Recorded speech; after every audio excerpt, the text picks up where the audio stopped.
السلام عليكم ورحمة الله السلام عليكم ورحمة الله وبركاته. بوليك يا أكم لجنا رمضان فيا كيسني سنجرا بجنا جنا جراتني بك مجرتني تي نجاها برامن ربي كانوا ما كامني سنجرا هجراتو سنجرا. الحمد لله رب العالمين، الحمد لله ربي فيانو كني أكد بنو الحمد لله نعم قدرنا نكني قال النساء بديني الحمد لله رب العالمين. ربي قالني هاجو الحمد لله. حتى ورمو حقاني ولا لما تياتي وادبتشو دفي وانت نتي دقامي دبتشو دفي إن شاء الله إن شاء الله وانت نجد أمو جد أكوني إن شاء الله إذن الله أمري ربي تيني وجير أولا جدي هذا مني ورمو إن شاء الله وكان جلا دقاي جدا إن شاء الله قرو ودو الربط هذه بكون دانغان جيتادا كان لي أمانة سنتادا وجول شير قدا أصلي أستاذ تيناني أستاذ ناصرين أستاذ تنيواي أرمو كنين نيواي أرمو كنين رت وجتني بيران ناجيا سنين كدا أصلي ناصر جولاني الحمد لله ربنا ني بكمتي كنفي ربي قدي تاني دقيتي كماني سوا وفي كنرا دقيتي كمان بيران ناجيا maal jechuu eddilaatatti yaannadhe jechuun keessan hin oolu. Amma namni hundinuu balbala qara yoo xiqqoo qaanni ka'ee biyya keenya qaanni ka'ee namni wal dhabee namni wal ajjeesee Oromoon akkas taatee maalii taatee rabshaan akkas ta'e jedhani yuutuubiin kun hundi rabshaatiin jechaadha. Amma kun waa'ee kaan qaaqa kun waa'ee jireenya ofii keessa jira martuu gara mana ofii galeera jecha isin maaliifi yeroo rakkoo qofa dhuftanii akkas godha Oromoo akkas taana maali baqa yeroo sassaabdan ergidan bittaniif hagas jaran rabbiin barakaa keessaa kaa'uufi nyaanni kun ni dhumata yaa ijoollee bishaanillee ni dhumata wanti hundinuu haga lubbuun jiru namni nyaataa hin dhugaa hin uffata. Ani namni addunyaa kanarra jiru hundi kan nyaanne kan dhunne hin jiru kan uffanne hin jiru. maaliif saba kanaafi waa tokkumaaf wajjannee maaliif wanta isaan achi tajaajilu kan nuu hifachuu dandeenya.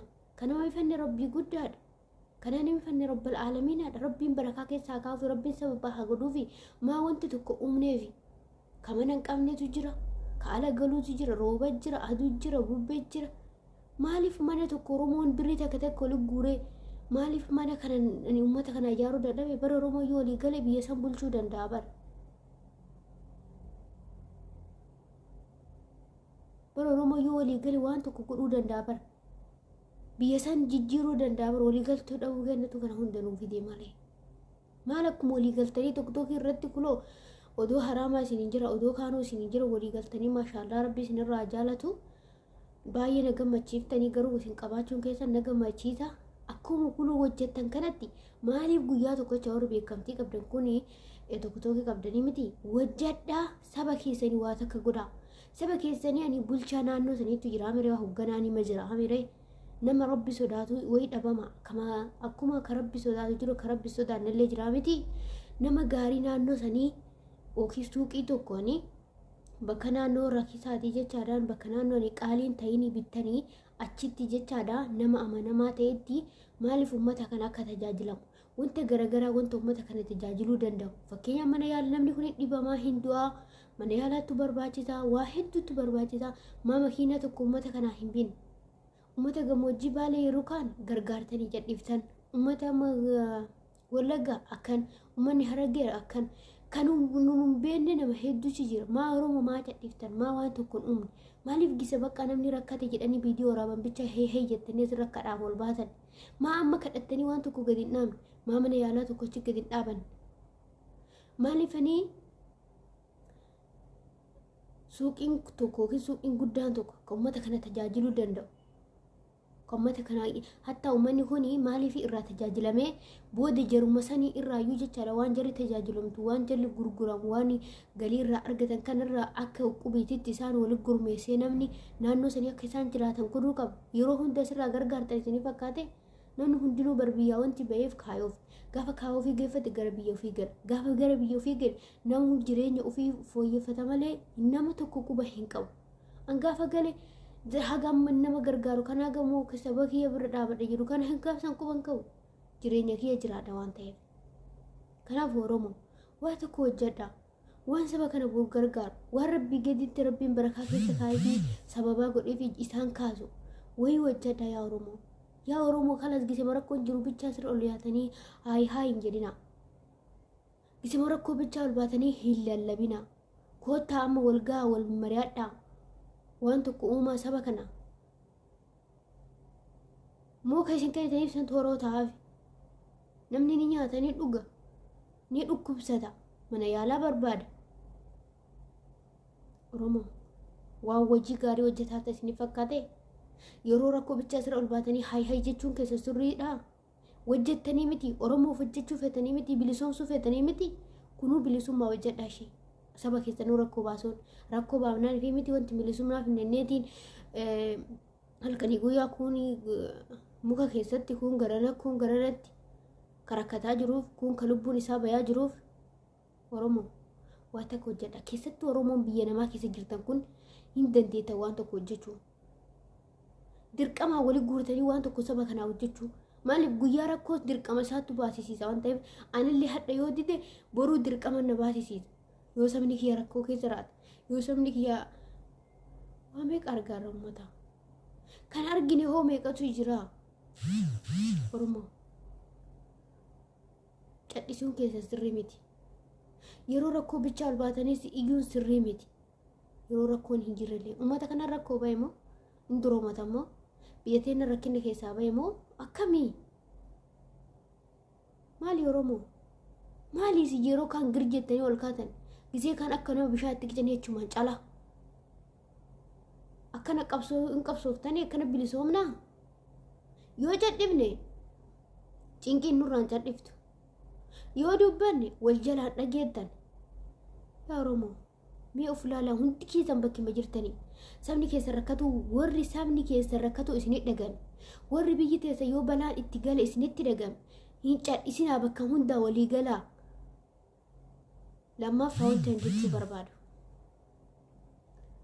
lammaffaa wanti an dubbachuu barbaadu ummata shamarran teenna ta dhageettii qabdan ta wal jalaa dhageettanii hin jirti sheekuleen teennallee bakka maal haasoftu jettanii bakka maaltu nu galchee maali booru waa isin galchuutu jira cadhisuun sirrii miti shamarran waan hin taane waan badii hojjetan dirqamarra fudhattanii yoo isaan amootu waan safuu keessa banii waan hin taane waan fokkataa hojjetan dirqamarra fudhadhaa dargaggeessa keessan ka waan badii hojjetu dirqamarra fudhadhaa bar waa hundaa dalaguu dandeettanii bar rabbillee isin gargaara bakka kana kanatti yoo waan hin taane irra dhaaban hadha balaani obboleessi kee dalagu biyya kiyya irraa balaa fidaara balaan obboleettiin kiyya dalagu biyya kiyya irraa balaa fidaara anarra balaa fidaara kanaafuu waan hin taane kan namni keenya hojjetu kana dhaabsisuu qabdan ani wanti namni hundinuu dandeettii garagaraa qaba kanaafuu walaggantanii nama kana yoo inni akkana godhe akkana godhuu qabna yoo inni badii akkana balleesse akkana godhuu qabna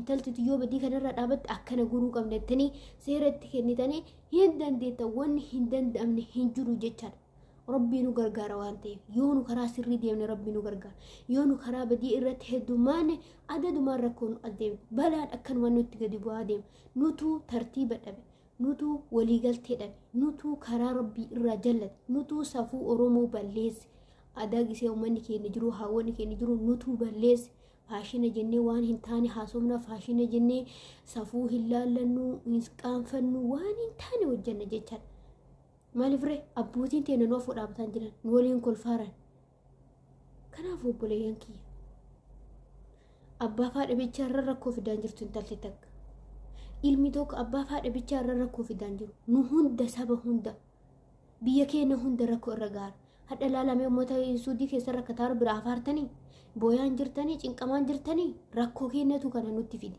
balaa keenyatu kana nutti fidi maaliif balaa kana daftanii hin dhaamne maaliif walii galtanii balaan kun akka dhaabatu hin goone yaa Oromoo hin dadhabne jechaadha wanti ilmi namaa dadhabu hin jiru rabbi itti gargaarsifatee rabbiillee waan nu gara badii gara badiititti nu gargaarre malee gara badiin hin jirre nu gargaara. Yoo isa gaafanne nu gargaara. Rabbi irraa wanti dhabame hinuma hin jiru. Nutu karaa sheexaanaa jira. Nutu daafee sheexaana irra jira. Sheexaanni maaliif irra waan hunda nutti fakkeessee nu oofa waan ta'eef. Yaa Oromoo lafaa ka'a. Yaa Oromoo rakkataa gargaartanii bakkaan gayaa. Kamana hin qabne akka mana ijaaraa hin dandeettan. Wanti hin danda'amne hin jiru. Rabbi itti gargaarsifadha. Rabbi gadi saba keessa itti kadhadhaa. Bara addunyaa nu isin gargaaruu dandeettan yoo isin gabbaatanii kadhattanii. Biyya teessan guddisuuf kadhaan saalaan qabdu. Gaafa biyyi teessan guddatte kun hundinuu dagatama. Oromoo taa'uun keessa sirrii miti. Uf guddisuu bichaa yoo biyya qabaattan yoo saba qabaattan uf guddisuun sunuu isinii ta'a. Yoo saba qabaattan biyya san keessa jiraattan. Yoo obboleessa qabaatte, yoo obboleetti qabaatte, yoo nama sirra dhaabatu qabaatte. Adda kee jiraachuun ammoo jiruu hin ta'u. Obboleessi kee ka dhibamaaru, ka rakkataaru, ka beelayaaru kanarraa Rabbi si gaafatuuf ta'a. Kanarraa qixaaxamuuf ta'en yoo cadhibnee laallee akka gaarii ufannee akka fageenii nyaannu dunyaan teennaa barakaa argattu. Kanaafuu lafaa haa kaanuu walii haa gallu. Kanuma walumaa galtee mafaarsina yaada. Tokkummaa mafaarsina yaada. Hin agarree tokkummaa. Hunduu gamas gaman yoo feta wal loltanii, yoo feta wal gabbaaftanii, yoo feta hiccitii qaraa waliin dhossitan. Akka feta wal gootan jechaadha. Kun mee seera godhachuu qabu. Oromoon seera tumachuu qabu. Kana isin jira. Assalaamu alaykum warahmatullahi wabarakatuh. Yoo adda gongoreefis dhiifama isin jira. Assalaamu alaykum.